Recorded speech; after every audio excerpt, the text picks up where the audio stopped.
Hello viewers, welcome to my channel. আশা করছি তোমরা সবাই ভালো আছো। আজকের এই ভিডিওতে তোমাদেরকে একটা বাচ্চাদের কবিতা বলতে পারো, সেই কবিতাটা পড়াতে চলেছি। তার ইংলিশ ট্রান্সলেশন সেটা পড়াতে চলেছি। এবার অবভিয়াসলি আমার যারা ভিউয়ার্সরা রয়েছে তোমরা সাধারণত সকলেই মোটামুটি অ্যাডাল্ট বা হচ্ছে গিয়ে 18 বছরের উপরে, বেশিরভাগই কলেজ স্টুডেন্ট যেহেতু, এবং কিছু স্কুলের স্টুডেন্ট রয়েছে, কিন্তু এটা কলেজের জন্যই।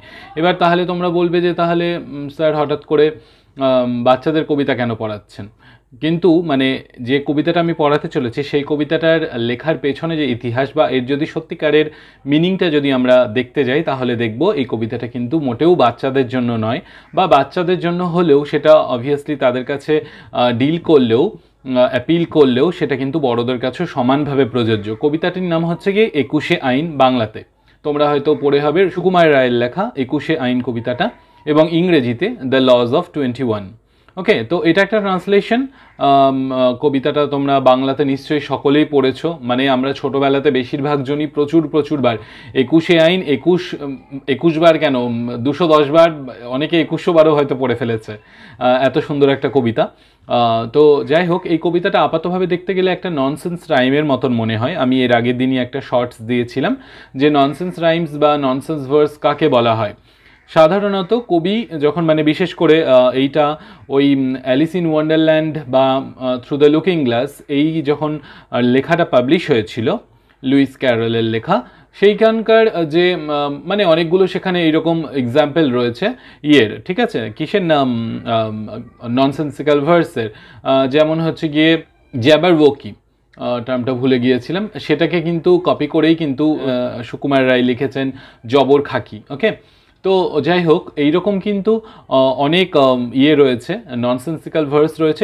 এবার আমরা যদি এর সংজ্ঞাটা দেখতে যাই, অর্থাৎ কি নাম ননসেন্সিক্যাল ভার্সে, তাহলে আমাদের বলতে হয় যে এমন এক ধরনের কবিতা যেখানটায় কবি কিছু মানে লজিক্যাল অ্যান্ড কিছু ইললজিক্যাল শব্দ পাশাপাশি বসিয়ে একটা অসঙ্গতিপূর্ণ একটা ভাষা জাল তৈরি করেছেন। ঠিক আছে, এবার সেইটা কিন্তু সেটার মানে লক্ষ্য হচ্ছে গিয়ে হিউমার এবং at the same time fantasy বা ইমাজিনেশন যাই বলো না কেন সেটার উদ্দীপন ঘটানো, মনের মধ্যে হাস্যরসের উন্মেষ ঘটানো, এবং সাথে সাথে ইমাজিনেশন কল্পনা শক্তিটারও উন্মোচন ঘটানো একটা শিশু মনে। বিশেষ করে এইটা কিন্তু অ্যাপিল করে কিশোর বয়সী যারা বাচ্চা কাচ্চা তাদের ক্ষেত্রে। সেইটাকেই আমরা বলতে পারি ননসেন্স ভার্স। ওকে, বা ননসেন্সিক্যাল ভার্স বা ননসেন্সিক্যাল রাইমস। তো এই যে আমরা কবিতাটা পড়ছি, আজকে আমরা পড়তে চলেছি 21শে আইন। আমি এইটা অবভিয়াসলি এটা টেক্সটটা তোমাদের কাছে বাংলা এবং ইংরেজি দুটোই পড়বো, তাহলেই তোমরা বুঝতে পারবে যে এই কবিতাটা মানে কেন আমরা এটাকে ননসেন্সিক্যাল ভার্স বলতে পারি ইংরেজি অনুযায়ী।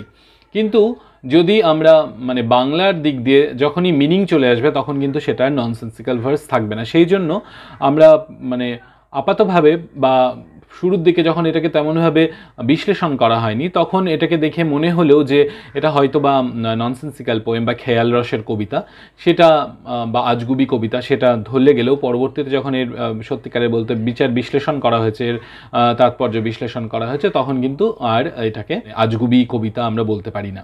ওকে, তো যাই হোক, এইটা হচ্ছে গিয়ে এটার সম্বন্ধে একটা ইন্ট্রোডাকশন। এবার আমরা সুকুমার রায়ের সম্বন্ধে জেনে নিই। সুকুমার রায় অন্যতম প্রবাদ প্রতিম একজন কবি সাহিত্যিক বাংলা সাহিত্য জগতের। তিনি 1887 সালের 30শে অক্টোবর জন্মগ্রহণ করেন। তার বাবা ছিলেন উপেন্দ্র কিশোর রায়চৌধুরী।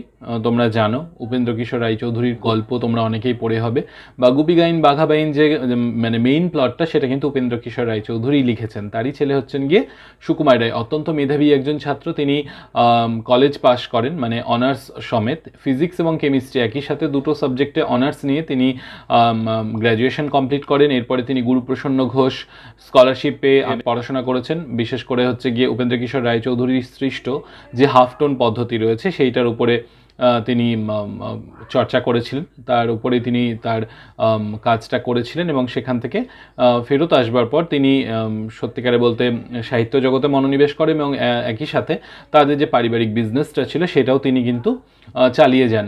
তার ছেলের নাম আমাদের বলতে হবে না, নিশ্চয়ই আমরা সকলেই জানি, সত্যজিৎ রায়।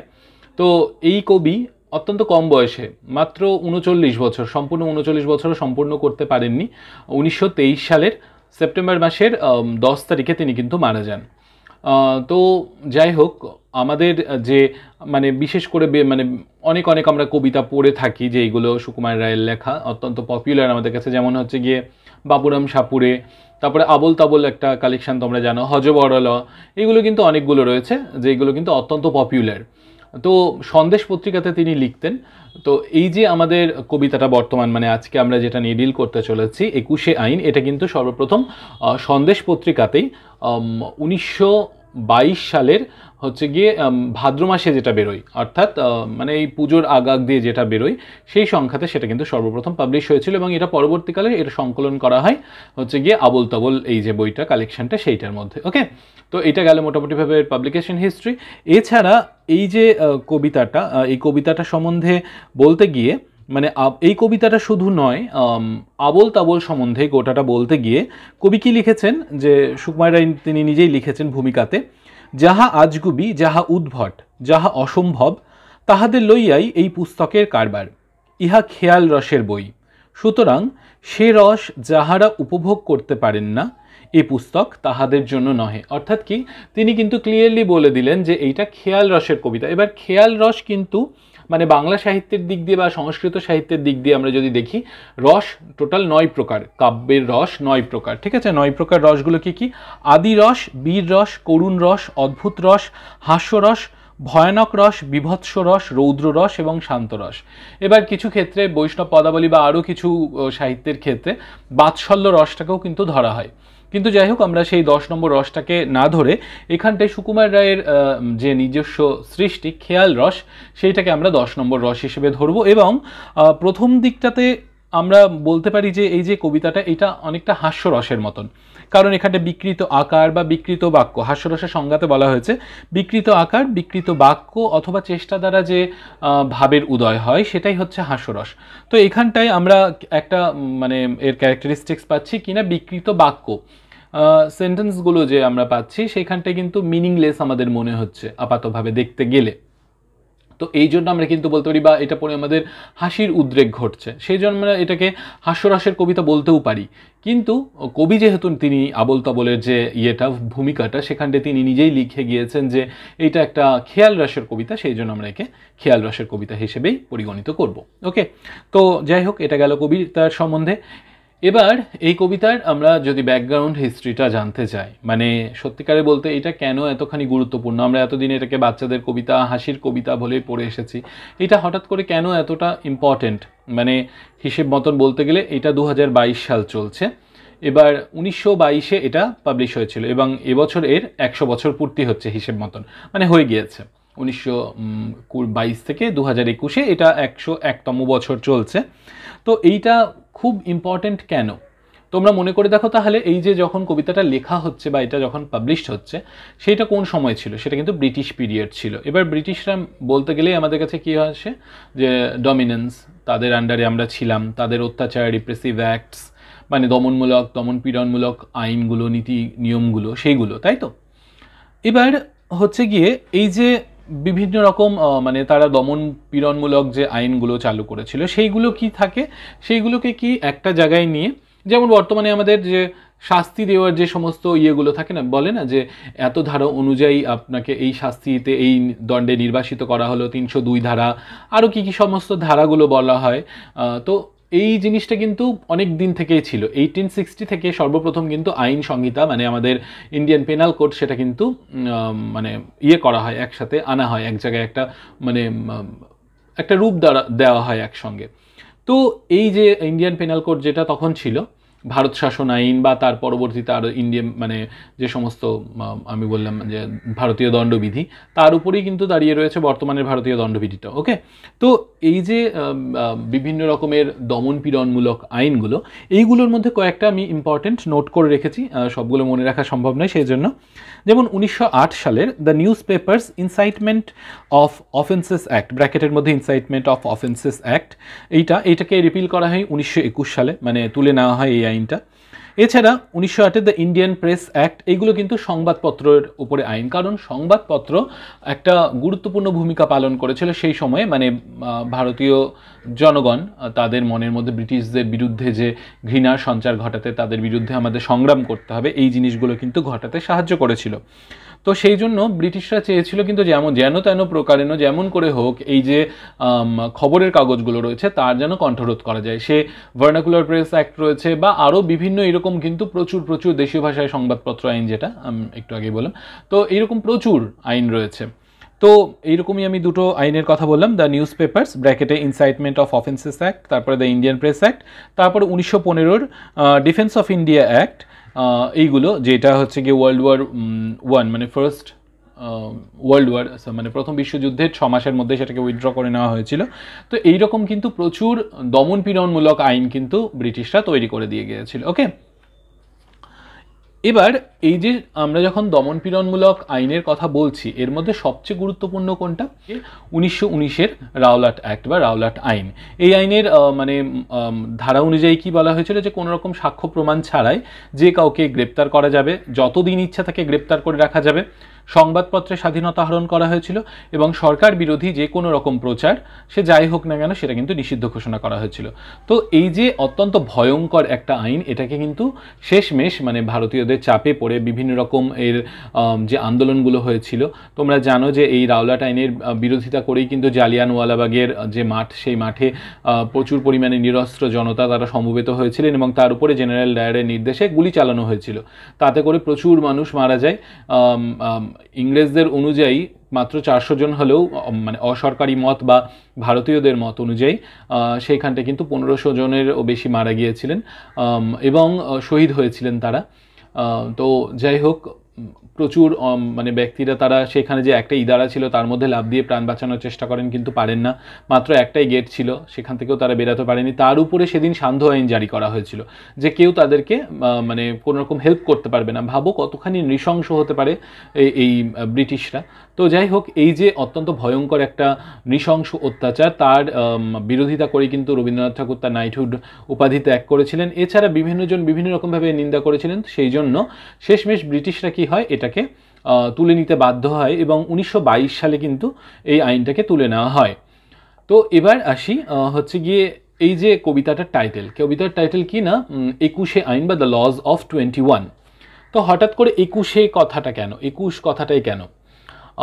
আমাদেরকে এর পেছনে যে ইতিহাসটা আমি বললাম, এটা বলতে গেলে বলতে হয় এই যে আইনগুলো রিপিল করা হয়েছিল অনেকগুলো, প্রায় 22-23খানা আইন একসাথে কিন্তু এই দমনপীড়নমূলক যে আইনগুলো সেইগুলো তুলে নেওয়া হয়েছিল। সেইগুলো কিন্তু 1922-এ বলা হলেও মানে মনে করা হয় যে এগুলো 1922-এ বা রাওলাট অ্যাক্ট কবে তুলে নেওয়া হয়েছিল মনে করা হয় সেটা 1922-এই, কিন্তু এর যে এই আইনগুলো যে রিপিল করবার যে প্রসেসটা সেটা কিন্তু শুরু হয়েছিল 1921-এই। অথবা অত্যন্ত পপুলার দুর্বা ঘোষ তার লেখা অত্যন্ত গুরুত্বপূর্ণ একটা আর্টিকেল, সেখানটাই তিনি লিখেছে একটা বইটার নাম বলছি gentlemanly terrorist political violence and colonial state in India 1919 to 1947। এই বইতে তিনি কি লিখেছেন? Ultimately the legislation recommended by the Rowlatt report was never enforced on a national level and the legislation was repealed quietly in September 1921। তো দুর্বা ঘোষের মত অনুযায়ী আমরা যদি দেখি তাহলে কিন্তু 1921 সালেই কিন্তু এই আইনটা তুলে নেওয়া হয়েছিল বা এর তুলে নেওয়ার প্রস্তুতিটা শুরু হয়েছিল। তাহলে সেই দিক দিয়ে যদি আমরা দেখি তাহলে কিন্তু আমাদের বলতে হয় এই যে আইনটা এই মানে এই কবিতাটা হচ্ছে গিয়ে রাওলাট অ্যাক্ট এবং তৎসহ আরও যে সমস্ত কিছু নৃশংস দমনপীড়নমূলক আইন যেগুলোকে তুলে নেওয়া হয়েছিল 1921 সালে, সেইগুলোর পরিপ্রেক্ষিতে এই কবিতাটা লেখা। বা আমরা যদি এটাকে 1922-এও ধরে নিই, এটাকে রিপিল করা হচ্ছে রাওলাট অ্যাক্টকে বা অন্যান্য যে সমস্ত আরও 22-23খানা আইনকে, এই সময় দমনপীড়নমূলক আইনকে তুলে নেওয়া হয়েছিল, সেটাও যদি আমরা ভাবি যে 1922-এই করা হয়েছিল, তাহলেও সেটার প্রসেস তো আর একদিনে হয় না, অধিবেশন তো আর একদিনে হয় না, সেটা শুরু হয়েছিল কিন্তু 1921-এ। এবং অত্যন্ত সমাজ সচেতন একজন কবি হিসেবে সুকুমার রায় যে এইগুলোর সম্বন্ধে তিনি অত্যন্ত ছিলেন, মানে তার মানে নখদর্পণে ছিল এই ব্যাপারগুলো, সেটা কিন্তু বলার অপেক্ষা রাখে না। তার মানে তিনি এইগুলো ব্যাপারে কিন্তু অত্যন্ত ভালোভাবে জানতেন এবং সেইটা জেনেই তিনি যে এই কবিতাটা লিখেছেন সেটা কিন্তু আমরা বলতেই পারি। তো যাই হোক, অনেক বড় ইন্ট্রোডাকশান দিয়ে দিলাম। তো আশা করছি তোমাদের পরীক্ষাতে এই কোয়েশ্চেন্স কিছু অ্যাটেন্ড করবার জন্য এটা যথেষ্ট হেল্পফুল হবে। তো চলো এবার এর লাইন বাই লাইন অ্যানালিসিসটা শুরু করা যাক। যদিও লাইন বাই লাইন অ্যানালিসিসে তেমন কোনো কিছু নেই, কবিতাটা যদি পড়ো, বাংলা আর ইংরেজি আমি পাশে রেখেই পড়াবো, তাহলে কিন্তু বুঝতে খুব সুবিধে হবে। চলো তাহলে সেদিকটাতে যাওয়া যাক। তো তাহলে চলো সবার আগে বাংলা যে কবিতাটা রয়েছে সেটা পড়ে নিই, তাহলে তোমাদের বুঝতে খুব সুবিধে হবে। মানে স্বাভাবিকভাবে আমি যেহেতু বাংলাতেই করছি সেজন্য আগে বাংলাটা পড়ে নিই, তাহলে ইংলিশটা পড়বো তার ট্রান্সলেশন, তাহলে সুবিধে হবে। 21 আইন।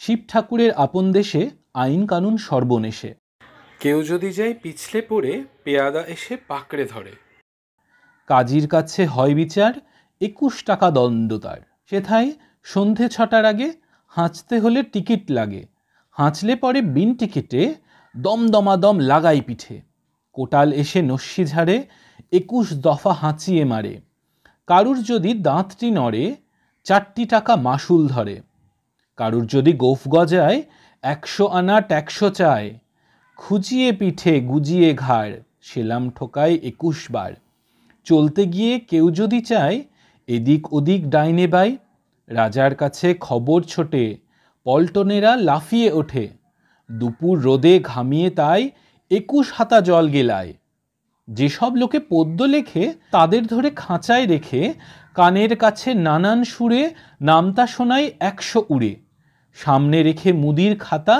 হিসেব কষায় 21 পাতা, হঠাৎ সে তাই রাত দুপুরে নাক ডাকলে ঘুমের ঘোরে, অমনি তেরে মাথায় ঘষে গোবর গুলে বেলের কষে, 21টি পাক ঘুরিয়ে তাকে 21 ঘন্টা ঝুলিয়ে রাখে। তাহলে কবিতাতে দেখতেই পাচ্ছ 21 কথাটা কতবার রয়েছে। মানে এখানটায় 21 যে অত্যন্ত গুরুত্বপূর্ণ একটা ওয়ার্ড এবং একই সঙ্গে বলা যায় অত্যন্ত গুরুত্বপূর্ণ একটা স্থান নিয়েছে, সেটা কিন্তু বলার অপেক্ষা রাখে না। তাহলে দ্য রুল অফ 21, কবিতাটা শুরু করা যাক। সুকুমার রায়ের লেখা।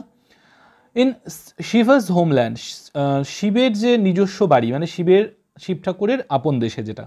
এবার শিব ঠাকুরের আপন দেশ বলতে গেলে খুব সহজে আমরা মানে বুঝতেই পারছি শিব ঠাকুরের আপন দেশ কোনটা। আমরা সাধারণত শিব ঠাকুরকে পূজা অর্চনা করে থাকি, তাহলে আমাদের দেশটাই শিব ঠাকুরের আপন দেশ।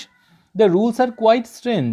এবার এইটা লেখার পেছনে আরেকটু আমি বলতে ভুলে গিয়েছিলাম আলোচনা করার সময়, যে সাধারণত ব্রিটিশ বিরোধী যে সমস্ত লেখালেখিগুলো হতো সেগুলোকে কিন্তু ব্রিটিশরা কী করতো, দমনপীড়নমূলক যে সমস্ত আইনগুলো ছিল সেইগুলোর দ্বারা কিন্তু তারা সেগুলোকে পুরোপুরিভাবে ব্যান করে দিত। এরকমই কিন্তু একটা অত্যন্ত গুরুত্বপূর্ণ কবিতা কাজী নজরুল ইসলামের লেখা আনন্দময়ীর আগমনে, যেটা তার নিজস্ব সম্পাদনা ধূমকেতু পত্রিকা, সেইখানটায় পাবলিশ হয়। তো সেই কবিতাটাকেও কিন্তু ব্যান করে দেওয়া হয়েছিল এবং তার জন্য কিন্তু মানে কাজী নজরুল ইসলামকে কিন্তু জেলেও যেতে হয়েছিল।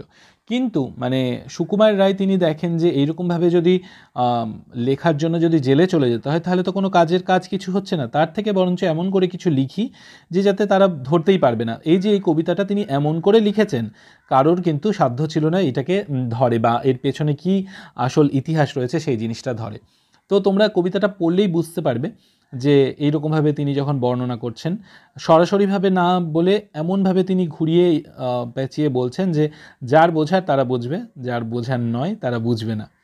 তো যাই হোক, সেটার ট্রান্সলেশনটাতে আর একটু এগিয়ে যায়। কি বলছে, the rules are quite strange. এখানে যে আইনগুলো রয়েছে সেইগুলো অত্যন্ত অদ্ভুত। As I can truly attest, মানে বলতে গেলে আমি যতদূর বলতে পারি, আমি যতদূর প্রত্যয়িত করতে পারি, এই আইনগুলো অত্যন্ত strange. If someone slips and falls by এর, মানে কেউ যদি স্লিপ করে যায়, পিছলে পড়ে এবং পড়ে যায় যদি মানে ফল, police come by to arrest, police কি করে তাকে ধরতে আসে। অর্থাৎ কি তুমি পিছলে পড়ে যাচ্ছ, পুলিশ তোমাকে ধরতে আসছে, মানে তোমার যাই হোক না কেন তোমাকে কিন্তু পুলিশ এসে ধরে নিয়ে চলে যাবে। ওই যে রাওলাট অ্যাক্টের কথা বললাম, বিনা বিচারে বিনা কোনো রকম হচ্ছে কি সন্দেহের বশে শুধুমাত্র যাকে ইচ্ছা যতদিন ইচ্ছা কোনো রকম পরোয়ানা ছাড়া ধরে রাখা যায়। এই যে রাওলাট আইন অত্যন্ত ভয়ঙ্কর এই জিনিসটা। দেখো আমি পড়ে যাচ্ছি কিন্তু তার জন্য আমাকে মানে আমার জেল হয়ে যেতে পারে। Your audio continues inside of a court room, মানে কি হয় না, কাজীর কাছে তখন বিচার হয়, যে কথাটা বলা হচ্ছে কোর্ট রুমের ভেতরে নিয়ে গিয়ে তার বিচার হয়। হোয়ার জাজেস are ready to fine you a fortune, 21 rupees is the price you must pay. তোমাকে 21 টাকা কিন্তু এর জন্য হচ্ছে মানে পেনাল্টি, তার দণ্ড দিতে হচ্ছে তাকে, ঠিক আছে, ক্ষতিপূরণ দিতে হচ্ছে। তারপরে but wait till you hear what they charge in the day for sneezing before 6, আর টিকিট ইজ নিডেড। মানে কি বলছে, যদি সন্ধে 6টার আগে কেউ যদি হাঁচিও ফেলতে যায়, স্নিজ করা মানে হাঁচি ফেলা, যদি সেটাও কেউ করতে যায় তাহলে কি টিকিট লাগবে? টিকিট ছাড়াও কিন্তু কোনো রকম হাঁচি ফেলা যাবে না, মানে হাঁচি কাশি কোনো কিছু করা যাবে না, শ্বাস অবধি নেওয়া যাবে না বলা যায়। উইদাউট দিস ইন হ্যান্ড, যদি হাতে তখন টিকিট না থাকে, you will be ill treated, তোমার সাথে কিন্তু অত্যন্ত ভয়ঙ্কর মানে তোমাকে পানিশমেন্ট দেওয়া হবে। দে বিট ইউ লাইক ড্রামস, তোমাকে তোমার বাজনা বাজিয়ে দেবে, যাকে বলে ওই যে দমদমাদম লাগাই পিঠে, মানে বাজনার মতন বাজিয়ে দেবে পুরো। And snuff up your nose, নাকে তোমার নস্যি দিয়ে দেবে। এবার নস্যি দিলে জানি কি হাঁচি হয়, তো ওটাই বলছে you sneeze not just once, একবার কিন্তু হাঁচি দিলে হবে না, বাট 21 ব্লোস, 21 বার তোমাকে হাঁচি দেওয়ানো হবে। The fine for teeth chattering is 4 rupees flat, যদি তোমার দাঁত কর্মর করে, মানে দাঁতটা যদি নড়ে, তাহলে তোমার জন্য মানে 4 টাকা তোমাকে দিতে হবে, পানিশমেন্ট পেনাল্টি দিতে হবে, 4 টাকা দণ্ড তোমার রয়েছে। এবার ভাবো সমস্ত কিছুতেই কিন্তু এই টাকার কথাটা আসছেই, জরিমানা যেটা। এবার সেই সময়ের পরিপ্রেক্ষিতে আমরা যদি যেটা ঘটেছিল হচ্ছে গিয়ে দাদাভাই নৌরজি বা আরও যারা রয়েছেন সেই সময়কার ইতিহাসবিদগণ, তারা যেমন দেখিয়েছিলেন না, পলাশির লুণ্ঠন বা তার পরবর্তীতে অবশিল্পায়ন বা ড্রেনেজ অফ ওয়েলথ, যে সমস্ত ঘটনাগুলো ঘটেছিল, যে আমাদের দেশের টাকা তারা বের করে নিয়ে যেত, আমাদের দেশের সহায় সম্পত্তি যা কিছু ছিল ব্রিটিশরা সব নিয়ে চলে গিয়েছিল বেশিরভাগই। তো এই যে সমস্ত কিছুতে যাই হোক না কেন, তোমার দাঁত কর্মার করলে গেলেও টাকা চাই, সমস্ত কিছুতেই টাকা চাই, একটা পর একটা উপঢৌকন চাই। বিশেষ করে যখন মানে পলাশি লুণ্ঠন যেটা হয়েছিল অনেক দিন আগে যদিও সেই ঘটনাটা, কিন্তু তবুও এই কাজগুলো তো আর থেমে থাকেনি, এই কাজগুলো কিন্তু চলতেই ছিল অনেক পরে হলেও। তো সেটাই বলছে যে 4 টাকা তোমার মানে দাঁত কর্মর করলে গেলেও 4 টাকা তোমাকে ট্যাক্স দিতে হবে, জরিমানা দিতে হবে, পানিশমেন্ট হিসেবে ফাইন দিতে হবে। For growing a moustache a bit more than that, যদি তোমার গোফ গজায় তাহলে আরও একটু বেশি দিতে হবে। 100 নিকেলস পেইড আউট ইন ক্যাশ, তোমাকে কি করতে হবে, মানে দাঁত হলে তো 4 টাকা দিতেই হচ্ছে, এবার তোমার যদি গোফ গজিয়ে গেল তাহলে কিন্তু 100টা নিকেল মানে 100 আনা দিতে হবে ট্যাক্স। তারপরে কি প্লাস 21 প্রেয়ার্স, 21খানা সেলামি দিতে হবে, উইথ বোথ হ্যান্ডস ক্ল্যাশড, মানে দু হাত এক করে, মানে এখানটায় সেলামির কথা বলা হচ্ছে, নমস্কারই দিতে হবে 21 বার। তারপরে ওয়াইল ওয়াকিং দ্য স্ট্রিটস, যখন তুমি রাস্তা দিয়ে হাঁটবে, your steps can not wonder, এদিক ওদিক হাঁটলে কিন্তু চলবে না, এরকম এলোপাথারিভাবে চলবে তাহলে কিন্তু চলবে না। A step left or right and the king is call yonder, যদি তুমি বাঁয়ে বা ডানে এদিক ওদিক করো তাহলে কি হবে, তুমি যদি এদিক ওদিক তোমার পা হাত চলে যায় তাহলে কিন্তু সাথে সাথে তোমার রাজার কাছে খবর চলে যাবে। He summons his guards who come in with a run, এবং তার মানে পেয়াদা যারা রয়েছে, তার যারা রক্ষীরা রয়েছে, গার্ডরা, তারা সাথে সাথে দৌড়ে আসবে। To force you to sit while you sweat in the sun, তারা কি করবে, তোমাকে সূর্যের নিচে বসিয়ে রাখবে, সূর্যের আলোর মধ্যে বসিয়ে রাখবে দিনের আলোতে, এবং তারা তোমাকে মানে ঘামিয়ে টামিয়ে একসার করে দেবে। দেয়ার ইজ সাম রিলিফ, যদিও কিছুটা রিলিফ রয়েছে এটাতে, as they offer some water, তোমাকে কিন্তু জলও গেলাবে আবার তারা, এমন না যে তোমাকে মেরে দেবে, তারা কিন্তু কখনোই সেই ওই কৃষকের মতন ভুল করবে না, তারা কিন্তু কখনোই একবারে হাঁসের পেটটা কেটে ফেলবে না, তারা জানে এই হাঁস সোনার ডিম দেবে, যেমন করে হোক এই হাঁসকে বাঁচিয়ে রাখতে হবে এবং একে বাঁচিয়ে একে আস্তে আস্তে আস্তে আস্তে শোষণ করতে হবে।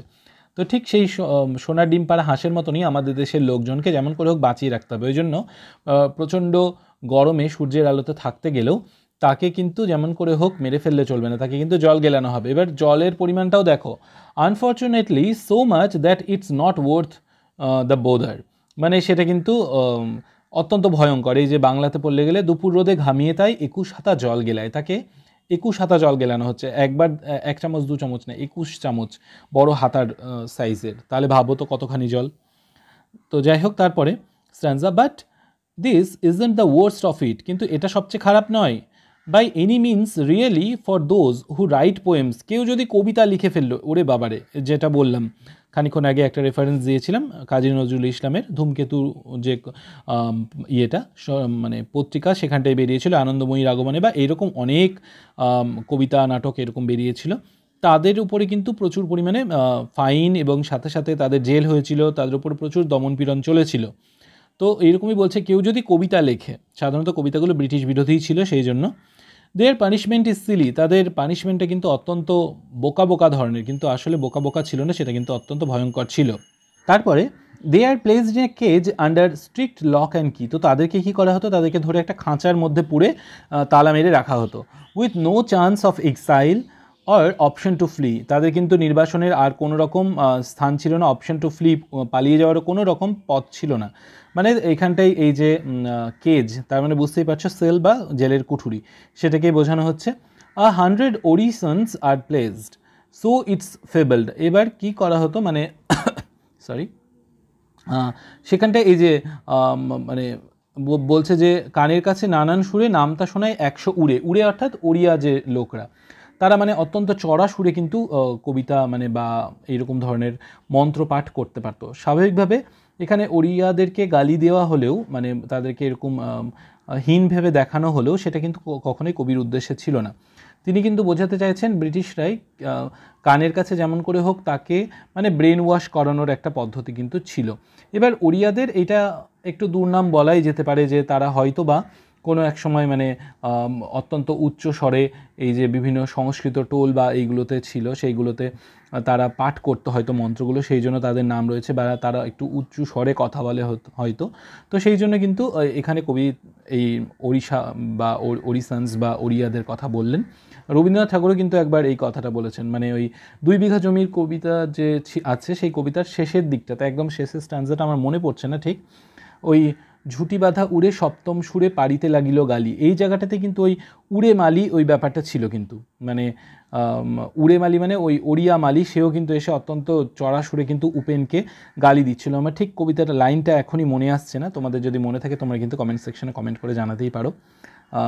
যাই হোক, গোটা কবিতাটা যদি বলি তাহলে মনে চলে আসবে, আমার মুখস্থ আছে কিন্তু যাই হোক শেষের দিকটা হঠাৎ করে মনে পড়ছে না। তো যাই হোক সেখানেও কিন্তু উড়ে কথাটা আছে, তো এই জন্য ওড়িয়া কথাটা তিনি ইউজ করলেন, ঠিক আছে।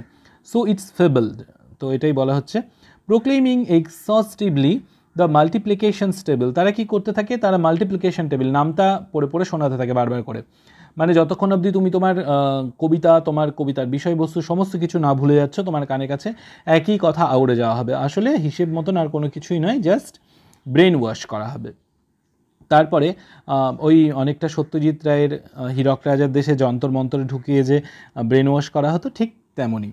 তারপরে and then there's more math as you tend to a store account for the sales it's menial chore, অর্থাৎ কি করা হবে, তার তোমার এই যে ইয়েটা যেটা মুদির খাতা মানে মুদির দোকানের যে খাতা হয় সেই খাতাতে জানো তোমরা এই ডাল চাল হ্যানা ম্যানা তানা প্রচুর পরিমাণ জিনিস থাকে, সেখানটা 21 পাতা হিসেব কষানো, মানে সম্পূর্ণ তোমাকে ইয়ের মধ্যে দিয়ে দেবে, ফলে তোমার মাথা থেকেই বেরিয়ে যাবে যে তুমি হয়তো অন্য কোনো কিছু ভাবছিলে।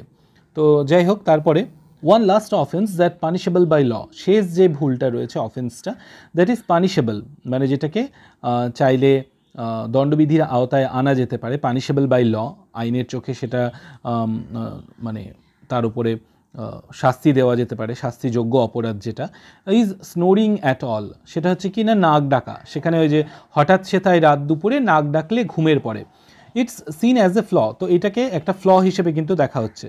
The glue from a bilva tree হচ্ছে বেলের গাছ, সেই বেল গাছের যে কষ হয় সেই কষটা।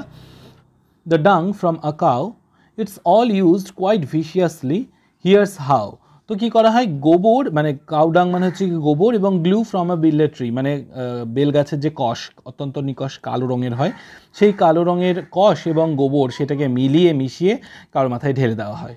ওই আগেকার দিনে করা হতো, কালি মাখিয়ে গাধার উপরে চড়িয়ে দেশ ঘোরানো হতো, অনেকটা সেই রকম। They rub it in coarsely the hair of an offender, সেটা কী করা হয় না, যে ভুলটা করেছে তার মাথায় মাখিয়ে দেওয়া হয়। Who is tied to a tree, তাকে গাছের সাথে বাঁধা হয়, and span like a Blender, এবং তাকে গোল গোল করে ঘোরানো হয়। For 21 spins he goes round and round, তাকে 21 বার ঘোরানো হয় এরকম গোল গোল করে। And 21 hours till his fit touch the ground, মানে মাটিতে পা ঠেকানোর আগে তাকে 21 ঘন্টা ধরে ঝুলিয়ে রাখা হয়। অবভিয়াসলি এবার বুঝতেই পারছো 21 ঘন্টা ধরে ঝুলিয়ে রাখার মানেটা কি হয়। এবার যদি সরাসরিভাবে ঝুলিয়ে রাখা হয় গলাতে দড়ি দিয়ে, তাহলে তো তার মৃত্যু অবভিয়াসলি। এবার যদি উল্টোভাবেও ঝুলিয়ে রাখা হয় তাহলেও কিন্তু মৃত্যু, কারণ তার সম্পূর্ণ ব্লাড ফ্লোটা মাথার দিকে হবে এবং তাতে করে কিন্তু তার মৃত্যুটা অবভিয়াসলি এটা হবেই। তো বুঝতেই পারছো যে যত সমস্ত দমনপীড়নমূলক যে আইনগুলো ছিল বা তাদের যে পদ্ধতিগুলো ছিল ব্রিটিশদের, সেইটা নিয়েই কিন্তু তাদেরকে পুরোপুরিভাবে একহাত নিয়েছিলেন সুকুমার রায় তার এই কবিতাতে। কিন্তু এমনভাবে তিনি বর্ণনা করেছেন যে তার গায়ে যেন কেউ কোনো রকম আঁচড় না দিতে পারে। ওকে, তো আশা করছি কবিতাটা বোঝাতে পেরেছি। যদি ভালো লেগে থাকে প্লিজ লাইক করো, বন্ধুদের সাথে শেয়ার করো, আর যদি চ্যানেলটা সাবস্ক্রাইব না করে থাকো প্লিজ সাবস্ক্রাইব করে পাশে থেকো। সম্পূর্ণ ভিডিও দেখবার জন্য অসংখ্য ধন্যবাদ।